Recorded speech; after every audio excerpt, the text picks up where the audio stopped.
Okay, I have the next 5 minutes to tell you, GIS people, everything you need to know about MOOCs.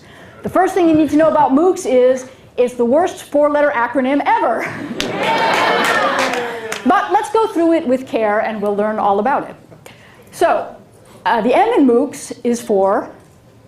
Massive. Very good. And massive here can mean anywhere from tens to hundreds to thousands to tens of thousands of students.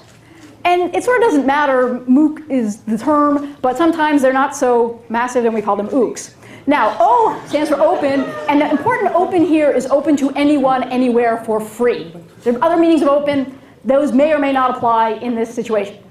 Now, the other O is for online because, of course, you couldn't do that massive scaling thing, and you couldn't do that massive open to anyone thing unless you use technology and the internet. So you got to have the two O's. And then we get to C, and C is easy because it's course, and you know what that is already. Now, when you generally take a course, you get a grade, and maybe you use that course towards getting a degree. Not so much yet with MOOCs. We're fiddling around and trying to figure out if that's actually even possible. But right now, not so much grading and not so much credit. Now, we're not to the point where if you think there should be a MOOC about something, there is one, but we're getting there. They tend to focus in business, technology, a lot of physics and electronics, and that has to do with some of the history of it. Now, the last thing I'll say in general about MOOCs are a MOOC is like a sewer. What you get out of it depends on what you put into it. And I will cite that, Tom Lehrer said that, I stole that from him. And I mean that both from the student's perspective and probably from a faculty perspective as well. So do that better than mine. Now think about if you're a student or an employee, why would you care about a MOOC? Well, it's a great way to get some free education that you can put on your resume. What could be better than that?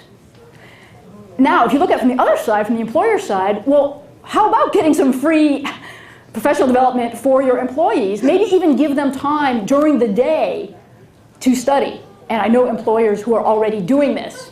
Think. Now what I'm going to talk about is some specific MOOCs. And let's start off with what I call the geo-MOOCs. These are the ones that are about geography, GIS, the kind of what we do thing. And so far there have been 4 of them, so far as I know. I could be wrong here. Now the first one out of the gate was actually from Google. It's called Mapping with Google. How many people heard of this? How many people took it? Okay, about 40,000 people took it. They really liked it. It was a 2-week course. No signs yet about whether Google's going to do it again. Second out of the gate, in June. This one was a bit different because this was a MOOC designed for educators to learn about GIS as a tool for STEM, science, technology, education, and math.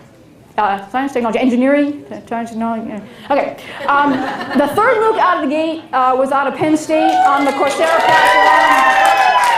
And I don't have to say anything about it because Anthony's sitting right there, and we'll talk to you soon. And then the current MOOC, there is actually a MOOC going on right now by a very brave woman named Peggy Minnis from Pace University, and she is teaching GIS basics, teaching ArcGIS in a MOOC. And wow, she's doing something amazing, and I'm very curious to see how it's all going to play out. Now, the next thing I want to do is talk about some other MOOCs that aren't about GIS or geotechnology that I think might be of interest to you GIS people.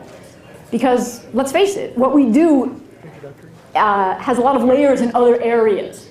So, if you're in business, I actually run my own business. I have never taken a business course. But I might be interested in the University of Virginia's Foundations of Business Strategy. That's on the Coursera platform. If you're interested in other things that you might use GIS for, how about energy? Energy 101 is a course out of the University of Texas, Austin. This is on the edX platform. That's the MIT, Harvard, Google platform, if you like. And this is interesting because of all the interest in solar and fracking and all the different other kinds of energy that are going on. If you're involved in change, either in your organization or maybe in a client organization, you might be interested in planning change and innovation. This is the National University of Ireland, Galway. And you can learn about change within organizations. If you want to go techie, how about learning about software testing? This is on the Udacity platform, the professors out of the University of Utah.